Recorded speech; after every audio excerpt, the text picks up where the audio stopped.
तो हम लोग medieval history of India discuss कर रहे हैं।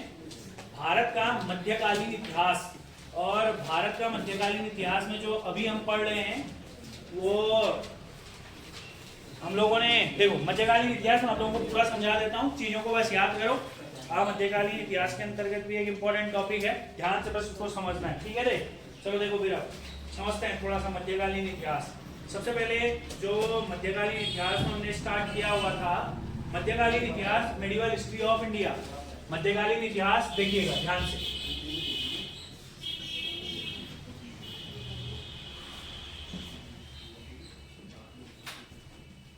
चलो ठीक है, देखो दो सीधा देखना।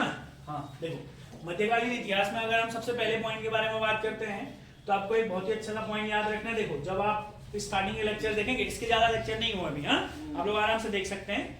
इसको हमने अलग अलग पार्ट्स में बांटा हुआ है। जो सबसे पहला भाग था, बहुत अच्छे तरीके से सुनना ध्यान से, ठीक है ना, बिल्कुल अच्छे तरीके से। जो ये मध्यकालीन इतिहास है बहुत, चलो आज थोड़ा सा इसको और डिटेल में एक्सप्लेन कर देता हूँ। इसको जैसे मैंने बांटा हुआ है, आज हम मेन पॉइंट पर पहुंचने वाले हैं, तो अच्छे तरीके से सुनिएगा। मेडिवल हिस्ट्री में जो सबसे पहले हमने बात करा था वह इस्लाम धर्म के बारे में बात करा था। किस धर्म के बारे में बात किया था? क्योंकि हम मध्यकालीन इतिहास में जो भी रूलर्स पढ़ते हैं वो इस्लामिक रूलर्स थे, ठीक हो गया ना। वह मुस्लिम शासक थे, क्योंकि हम मुस्लिमों के बारे में ही पूरा का पूरा होता है, ठीक है ना। मध्यकालीन इतिहास इस्लाम धर्म के बारे में पढ़ा। फिर हमने इसी में जो दूसरा टॉपिक पढ़ा है, जो दूसरा टॉपिक अभी हम स्टार्ट कर रहे हैं, वो हम बात कर रहे हैं उत्तर भारत के अंतर्गत हुए मुख्य आक्रमण। समझ में आ रहा है ना, क्योंकि मध्यकालीन भारत के अंतर्गत जो हम पढ़ते हैं वो इस्लामिक रूल पढ़ते हैं, और भारत में इस्लामिक कब आया? जब इस्लामिक इन्वेजन हुई, ठीक हो गया ना। और जो आक्रमण करने वाले लोग थे, आप लोगों को दो इंपॉर्टेंट पॉइंट याद रखने हैं। दो लोगों के मुख्य तरीके से आक्रमण हुए थे। पहला जिसे हम लोग बोलते हैं अरब आक्रमण। बोलो कौन सा आक्रमण बोलते हैं? अरब आक्रमण। से इट अगेन, कौन सा आक्रमण सर? अरब आक्रमण। दूसरे आक्रमण जो यहाँ हुए थे उनको बोलते हैं तुर्क अटैक। कौन सा अटैक बोलते हैं? तुर्क अटैक, तुर्क आक्रमण, ठीक हो गया सर। कौन सा अटैक बोलते हैं हम लोग दूसरे वालों को? तुर्क आक्रमण। पहले हम बात करते हैं अरब आक्रमण, दूसरा हम बात करते हैं तुर्क आक्रमण। जो अरब आक्रमणकारी था, एक व्यक्ति था जिसका नाम था मोहम्मद बिन कासिम। जिसका नाम क्या था सर? मोहम्मद बिन कासिम। मोहम्मद बिन कासिम ने सिंध पर आक्रमण किया था 712 ईस्वी में। 712 से लेकर के 714 तक ये वहीं रहा था, इसने आक्रमण किया हुआ था, ठीक है। फिर हम बात करेंगे तुर्क आक्रमण के बारे में। अभी तुर्क आक्रमण में दो आक्रमणकारी हम लोगों के सामने देखने को मिलते हैं। और देखो भाई, मैं फिर बोलता हूँ, अगर तुम्हारा पूरा फोकस यहाँ रहेगा तो तुम्हें एक एक चीज याद हो जाएगी। बस 2 ही घंटे की बात तो होती है, आप बस पूरा इधर ध्यान दीजिएगा। समझ में आ रहा है ना? ये चीजें आपका फ्यूचर बनाएंगी। मैं इस बात को लिख के दे रहा हूँ भाई। जितना मैं पढ़ाऊंगा, अगर तमीज से पढ़ोगे तो तुम्हारे 4-5 महीने के अंतर्गत तुम्हारे हाथ में सिलेबस करके दे दूंगा, ठीक होगा ना। इंपॉर्टेंट सारा पढ़ा के याद करा के दे दूंगा, प्रैक्टिस पेपर भी करवा दूंगा। डिपेंड करता है कि तुमने कितना कैच किया हुआ है। अगर तमीज से पढ़ोगे तो हर एक चीज संभव है, फिर ध्यान नहीं रहेगा तो फिर दिक्कत है। समझ में आ रहा है ना? ध्यान से सुनिएगा। तुर्क अटैक में हमें 2 आक्रमण पढ़ने पड़ते हैं। महमूद गजनवी का अटैक, ध्यान से सुनना। अब ऐसा देखो, गजनवी के अटैक को जितना पढ़ा है उतना ही रहने दो अभी के लिए। बस इसका लास्ट अटैक बचा हुआ है, आधा पन्ना इसके लिए छोड़ देना, तो आप लोगों को आराम से करा दूंगा। आज हम थोड़ा सा नए टॉपिक के साथ चल लें। बस इसमें एक ही अटैक बचा हुआ है, सोमनाथ मंदिर का आक्रमण, ठीक हो गया ना। 1-1.5 पन्ना इसके अंतर्गत छोड़ देना है, हम फिर कर लेंगे डिस्कस, कोई दिक्कत नहीं है। अब हम लोग बात करने वाले हैं गजनवी के बाद। आज हम बात करने वाले हैं गौरी का अटैक। किसका अटैक के बारे में बात करने वाले हैं? गौरी के बारे में बात करने वाले हैं। मोहम्मद गौरी, इसके बारे में अटैक के बारे में बात करने वाले हैं मोहम्मद। अच्छा एक बार चीज सुनो इधर, मोहम्मद बिन कासिम का जो आक्रमण हुआ था 712 से 714, ये जो गजनवी ने आक्रमण किए थे, इस जे तुर्क अटैक में गजनवी के आक्रमण 998 से लेकर के 1027 तक, ये मैं पूरा लिख दे रहा हूँ। अब इधर सुनना बहुत अच्छे तरीके से।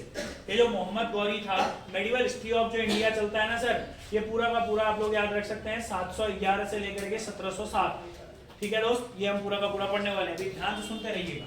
जो मोहम्मद गौरी था, इसने अटैक किए। पहला अटैक इसका 1175 में था। 1175 से लेकर के 1206 तक ये पूरा का पूरा भारत के अंतर्गत ही रहा। तो आज हम इसके बारे में पढ़ने वाले हैं, अटैक। अब सुनना इधर दोस्त ध्यान से, हम 1-2 पॉइंट्स को। हम मेडिवल हिस्ट्री में बात कर रहे हैं, पहले हमने इस्लाम के बारे में पढ़ा, ठीक है, ध्यान से सुनिएगा। अब हमने अटैक के बारे में पढ़ा। हर कोई व्यक्ति जब भी आक्रमण करेगा कोई ना कोई कारण होता है। हम आपको सारी चीजें एक साथ बता रहा हूँ, बहुत अच्छे तरीके से सुनना है।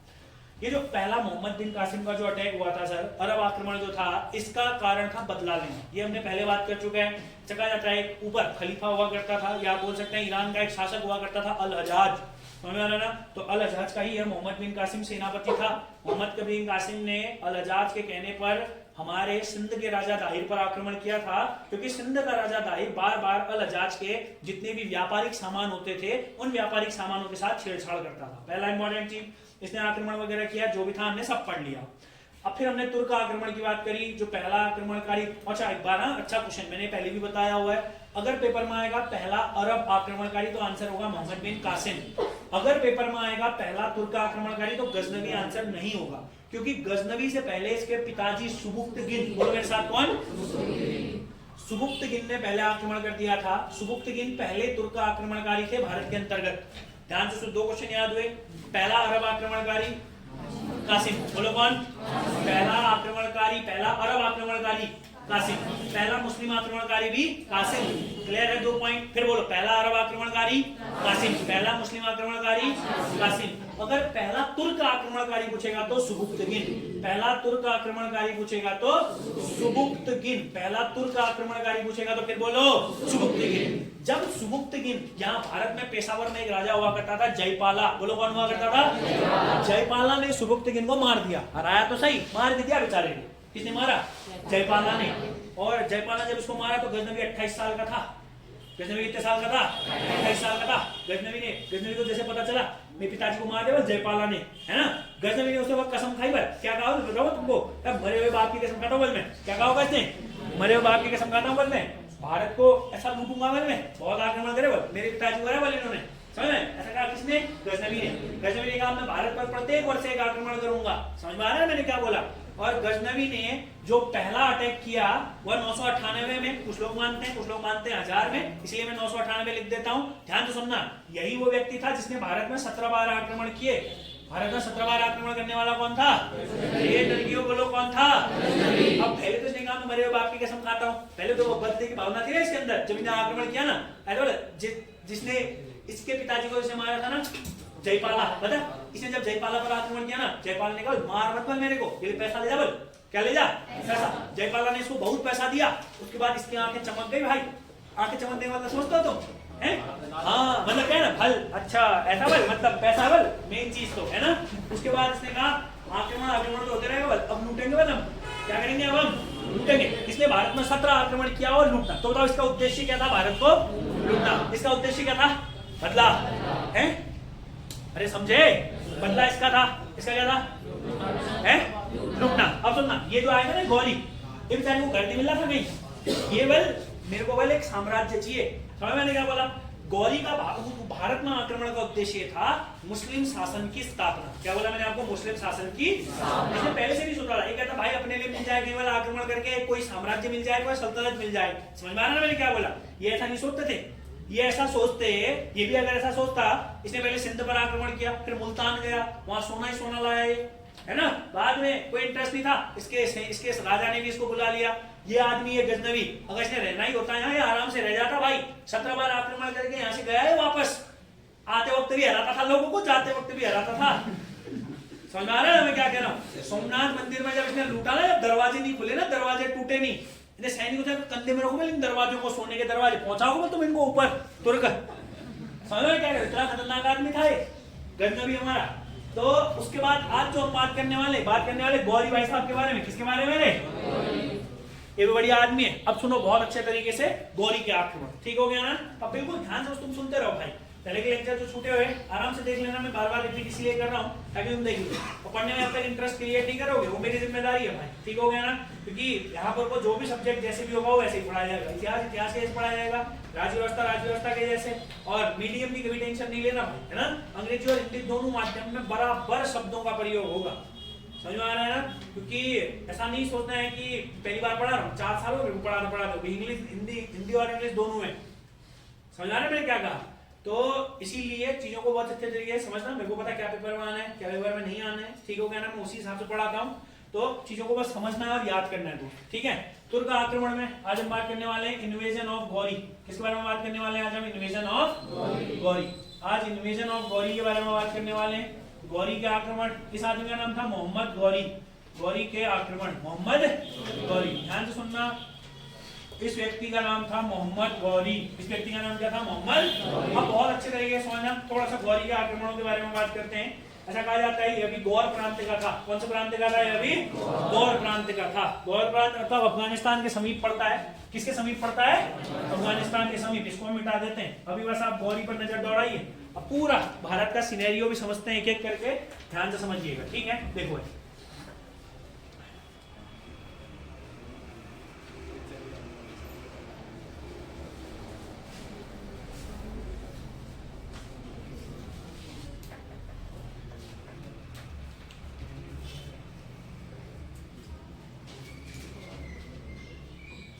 देखो, अब एक बार आप लोग दो तीन चीजें समझते हैं, ध्यान से समझिएगा। यहाँ पर कोई वाला क्षेत्र हमारा गुजरात, ठीक है भाई? तो देखो यहाँ आप लोग ऑफिशियल मैप पे भी देख सकते हो, गुजरात ऐसे फैला हुआ, उसके ऊपर राजस्थान, उसके ऊपर पंजाब, ठीक हो गया ना? यहाँ पर मैं बना देता हूँ, ये हमारे पास ये वाला जो रीजन है, ये गुजरात वाला रीजन आ जाता है पूरा, ये जो मैंने बनाया। इसके ऊपर को जो मेन क्षेत्र आ जाता है राजस्थान है, फिर यहाँ पर को ऐसे करके पंजाब आ गया, और पंजाब के ऊपर को तो फिर कश्मीर वगैरह आ जाता है। ये गुजरात पूरा का पूरा, ये गुजरात, ये राजस्थान और ये पंजाब। इतना क्लियर है? यहां पर से कहीं से कौन आ रहा है हमारे पास? गौरी। कौन आ रहा है सर हमारे पास? अब इसने आक्रमण करे, एक एक करके ध्यान सुनते जाना। पहला आक्रमण इसने किया 1175। कब किया इसने? 1175। ये पेपर में आ चुका है। गौरी का प्रथम अभियान किसके खिलाफ था? अच्छा एक बात चीज इधर देखो, ये अपना आज का पाकिस्तान है, ये अपना आज का क्या है? पाकिस्तान। नीचे समुद्र है, ये अरब सागर है, ये अरेबियन सी है, दिस इज अरेबियन सी, ये अरब सागर है। यहाँ पर कोई पाकिस्तान है पूरा का पूरा। पाकिस्तान के अंतर्गत 8 प्रांत हैं। पाकिस्तान का ही यहाँ पर कोई प्रांत पड़ता है जिसे हम बोलते हैं मुल्तान। क्या बोलते हैं रे? मुल्तान। थोड़ा सा ऊपर को बना सकते हो, यहीं पर बना लो, कोई दिक्कत नहीं है। यहाँ पर को क्या है हमारे पास? मुल्तान। 1175 में गौरी ने, ध्यान समझना, गौरी का प्रथम आक्रमण, सिंपल लिख देते हैं यहाँ पर को, गौरी का प्रथम आक्रमण। गौरी ने जो प्रथम आक्रमण किया वह मुल्तान के खिलाफ किया सर। गौरी का प्रथम आक्रमण किसके खिलाफ था? मुल्तान। हर व्यक्ति का प्रथम आक्रमण याद रखना है पहले भी, ठीक है? पेपर में आएगा ये क्वेश्चन। अभी देखो इतना अच्छा लेवल हो जाता है, जितने भी आक्रमणकारी आएंगे सबका पहला आक्रमण कौन सी दिशा की तरफ था याद रखना है। जैसे भी बाद में पढ़ोगे, बाबर जब आएगा, है ना, हम पढ़ते बाबर ने पानीपत के बाद कैप्चर किया, मगर बाबर पानीपत से पहले 3 आक्रमण कर चुका था, है ना? कोई पेपर में आता है बाबर का पहला अभियान किस दिशा से था, किस दिशा की तरफ था, समझना, किसको हराया, तो आपको याद रखना है। जो गौरी का प्रथम अभियान था कहाँ की ओर था? मुल्तान। बस एक चीज हम बता रहे हैं, इसको याद करते रहिए, कोई दिक्कत नहीं है। मुल्तान का है हमारे पास? पाकिस्तान में पड़ता है। कहाँ पड़ता है सर? पाकिस्तान। अगला इंपॉर्टेंट क्वेश्चन याद रखना है, मोहम्मद गौरी ने दूसरा जो आक्रमण किया वो अहिलवाड़ा पर किया। कहाँ किया? अहिलवाड़ा। अहिलवाड़ा बोले तो गुजरात के अंतर्गत ये जगह, अहिलवाड़ा बोलो या पाटन बोलो, कहाँ बोलो? अहिलवाड़ा या पाटन। 1178 में गौरी ने, अब ध्यान से ना, प्रथम तो ठीक ही है, अब बीच में और भी आक्रमण हो सकते हैं, मगर आपको याद रखना है 1178 में जो गौरी ने आक्रमण किया था वह आक्रमण किया था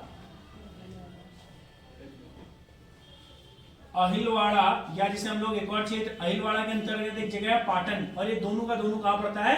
गुजरात। अब देखो इधर, पहले गौरी मुल्तान पर आया, मुल्तान से गया यहाँ गुजरात में, कहा गया भैया ये आक्रमण करने के लिए? फिर बोलो सर, दोबारा ये आक्रमण करने कहा गया सर? ये चलेगा गुजरात। यहाँ तो ये देखो, ये जो गुजरात का ऊपर वाला क्षेत्र है ना, यहाँ पर को पूरा सा नमक का दलदल है, यहाँ से नहीं, नीचे वाले क्षेत्र से, यहाँ तो पूरा नमक का दलदल है, ठीक है? हाँ ध्यान से ना, वो है मुल्तान से कहा गया सर? गुजरात। फिर बोलो सर, मुल्तान से कहा गया आक्रमण करने के लिए?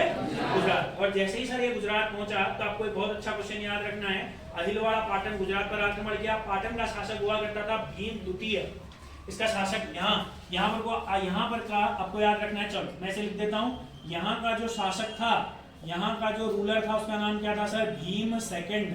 यहाँ का जो रूलर था वो कौन था? भीम। चालुक्य वंश का था। कौन से वंश का था?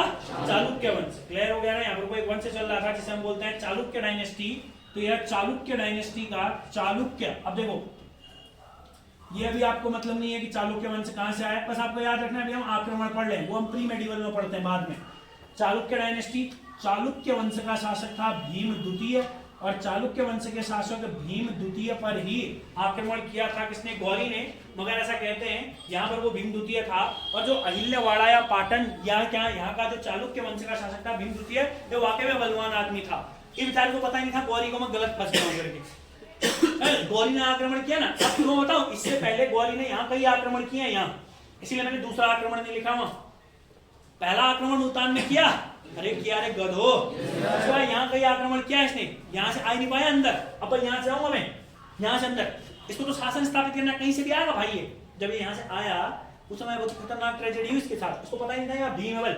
जैसे इसको पता चला भीम है, भाई गलत आ गया बल, अब भागू में कैसे बल, वापस नहीं जा सकता हूँ, ये यहाँ से भाग ऊपर को, यहाँ से ऊपर को भागा, ये भीम बल आ गया बल, तो अब लपेटे में ये भी पड़ा, ये ताड़े ताड़े मारा, समझ लो पहाड़ के ताड़े पड़ना है ना। हाँ आपको बहुत अच्छा पॉइंट याद रखना भाई, ये कौन भाग रहा है, ये गौरी बल, ये गौरी, ये पीछे वाला कौन है, भीम। भीम भी भागा इसको। यहाँ राजस्थान में एक जगह माउंट आबू, कौन सी जगह है, माउंट आबू, माउंट आबू में धर लिया इसको, किसको, किसने, भीम। याद रखना है, बहुत अच्छा पॉइंट। और याद रखेंगे भीम द्वितीय के द्वारा मोहम्मद गौरी को राजस्थान के अंतर्गत माउंट आबू के निकट पराजित किया। कहां को पराजित किया, माउंट आबू। क्लियर हो गया ना, फिर बोलो कहां पराजित किया, माउंट, फिर बोलो गधो कहां पराजित किया, माउंट आबू। क्लियर हो गया ना। और याद रखना है, बहुत अच्छा पॉइंट है, ध्यान समझना। आप पूरा लिखेंगे राजस्थान के माउंट आबू में, बोलो क्या बोला मैंने आपको, राजस्थान के माउंट आबू में किसने, हाँ बोलो, भीम ने किसको पराजित किया, भीम द्वितीय ने गौरी को पराजित किया।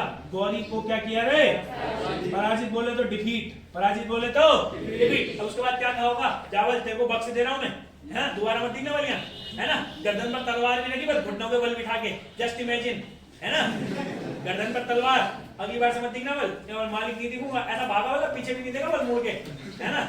और उसके बाद थोड़े दिनों बाद ना वही होता है ना, आदमी आज से नहीं करूंगा, तुम्हें घर में मार खाते हुए, मम्मी वाला आज से तो करवाई बल में ऐसा, है ना, आज से नहीं है, लेट नहीं आऊंगा घर, है ना, आज से ऐसा नहीं होगा बल। मगर फिर वही होता था, एक हफ्ता हुआ, मार का ऐसा देके जख्म अखमो भर गया, मतलब सेले कम हो गए, अब दुआ गए मतलब। और आपको याद रखना है 1179 में गौरी ने फिर पेशावर पर कब्जा किया। अब कब्जा कर दिया है, पेशावर पर क्या किया, कब्जा कर लिया भाई।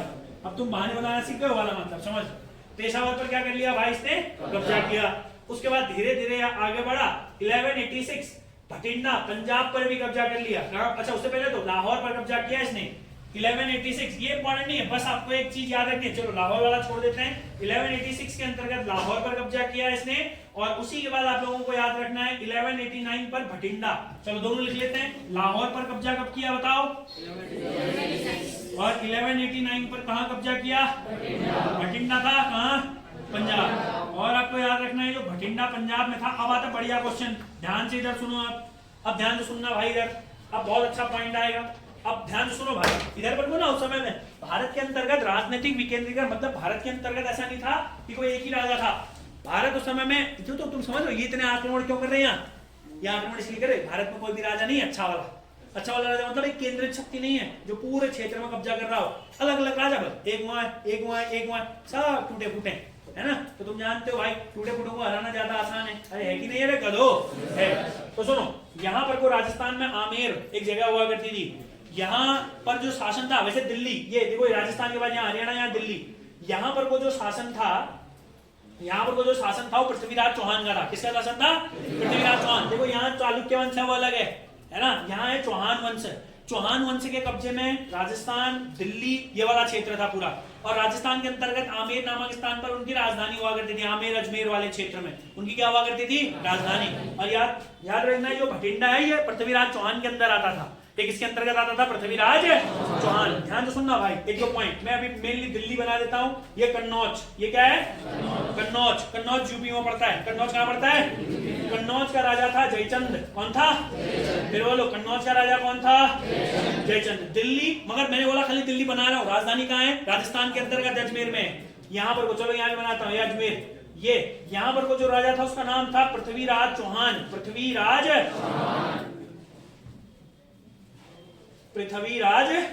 चौहान। चलो राजा क्लियर हैं, अरे गधो राजा क्लियर हैं। अब ध्यान से सुनना भाई, भटिंडा पहुंच गया ये आदमी, अरे पहुंचा, हाँ सर यहाँ पहुंच गई है, ऊपर पंजाब वाले क्षेत्र में यहाँ पहुंच गया है, ठीक है। यहाँ पर को कौन है नीचे, पृथ्वीराज चौहान, और यहाँ बीच में हरियाणा, बीच में यहाँ क्या है, हरियाणा। जैसे ही पृथ्वीराज चौहान को पता चला कि इसने भटिंडा जीत लिया है, आगे को और बढ़ रहा है, पृथ्वीराज चौहान ने भी अपनी सेनाएं तैयार करी। और याद रखना है आप लोगों को, इतिहास में एक बहुत ही फेमस युद्ध जिसे हम लोग बोलते हैं तरायन का प्रथम युद्ध। बोलो कौन सा युद्ध, तरायन का प्रथम युद्ध। किसको मैं मिटा दे रहा हूँ, इतना क्लियर है, अरे क्लियर है गधो। और आपको याद रखना है 1191, 1191, बोलो कब, 1100, से अगेन 1100, बोलो 1191। 1191 में होता है तराइन का प्रथम युद्ध। बोलो तराइन का प्रथम युद्ध। याद रखना है 1191 first battle of Tarain, Tarain का प्रथम युद्ध, first battle of Tarain,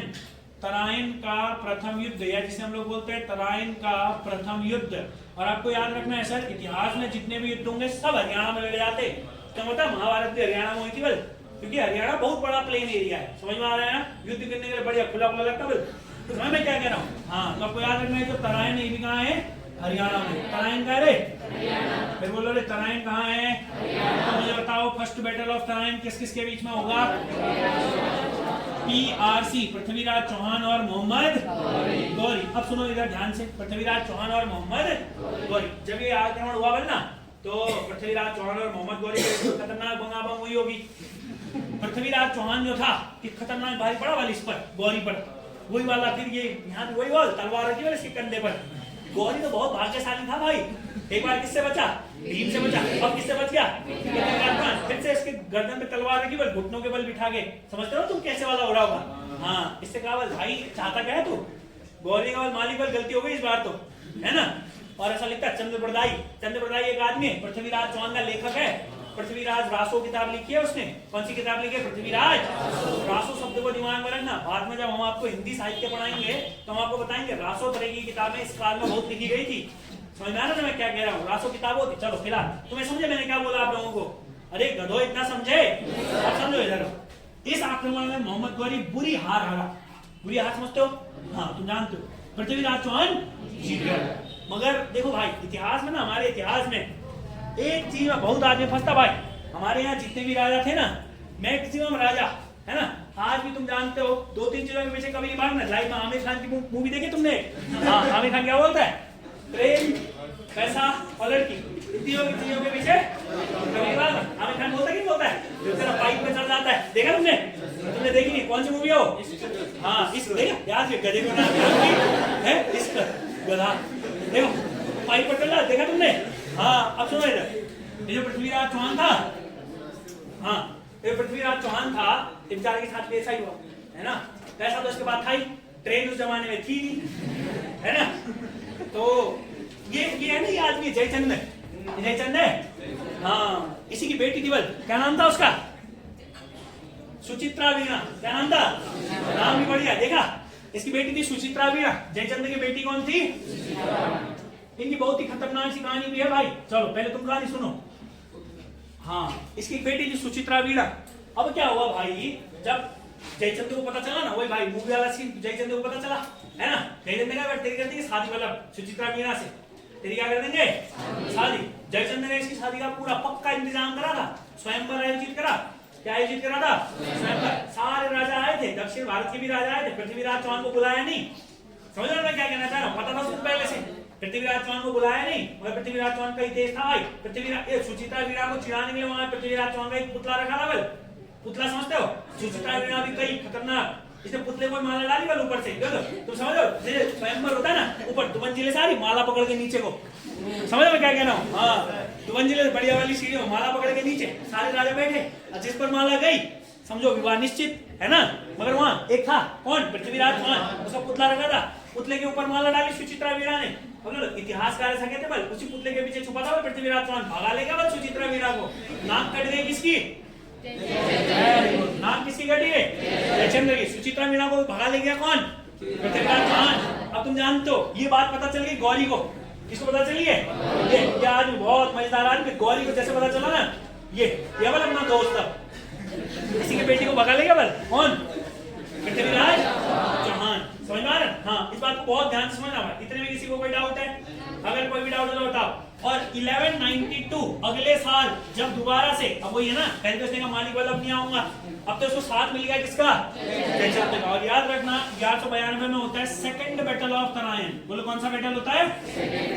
second battle of Tarain. और आपको याद रखना है, तराइन के द्वितीय युद्ध में फिर से PRC पृथ्वीराज और मोहम्मद गौरी। और इस युद्ध में तुम जानते हो मोहम्मद गौरी के साथ कौन भी था? जयचंद। मोहम्मद गौरी ने इससे कहा भी था, जब जयचंद ने नहीं मानना था, ऐसा बल तेरी नाक जो कटी पहले उसका बदला लेंगे बल, दोनों भाई मिलकर राज करेंगे पहले यहाँ पूरे में, है ना। हाँ, पृथ्वीराज चौहान को बुरी ढाल लगाया इन्होंने इस बार। दोनों भाई मिलकर जीत गए, तुम जानते हो ना, वो स्थानीय राजा है, उसको सारी चीजें पता है। समझ में आ रहा है मैंने क्या बोला? इसलिए तुमसे बोलता हूँ पढ़ाई कर लो, है ना। पृथ्वीराज चौहान जैसा राजा नहीं टिक सका, तुम्हारा क्या होगा? उसके बाद सुनो एक और पॉइंट, ध्यान से सुनना भाई। जैसे ही ये दोनों जीत गए, जैसे दोनों जीत गए, तुम जानते हो कि पृथ्वीराज चौहान और मोहम्मद गौरी के बीच में पहले से डील हुई थी, है ना, कि भाई साम्राज्य ज्यादा करेंगे और बढ़िया तरीके से शासन करेंगे दोनों भाई। जब जीत लिया, मोहम्मद गौरी अपना भारत में आतंक फैलाने लग गया, मोहम्मद गौरी ने अपना शासन शुरू कर दिया। तो जैसे मोहम्मद गौरी ने शासन शुरू किया, एक दिन जयचंद गया इसके पास। जयचंद ने बोला, भाई तू तो धूमधाम से शासन कर रहा है, बढ़िया ऐशो आराम में रह रहा है, भाई मैंने भी तो, मेरी तो सेना आई थी भाई, कुछ तो कर मिलने भी। इसने कहा भाई कौन है आप, आपको जानती नहीं है, समझो मैं क्या कहना चाह रहा हूँ। किसने कहा ऐसा? मोहम्मद गौरी। और याद रखना, इसी के 2 साल बाद चंदावर का युद्ध, बोलो किसका युद्ध होता है? Battle of Chandawar. चंदवार का युद्ध या चंदावर का युद्ध, बोलो किसका युद्ध होता है? बैटल ऑफ चंदवार या चंदावर का युद्ध। और तुम जानते हो चंदवार का युद्ध किस किस के बीच में होगा? पृथ्वीराज सॉरी मोहम्मद गौरी और कौन जीतेगा?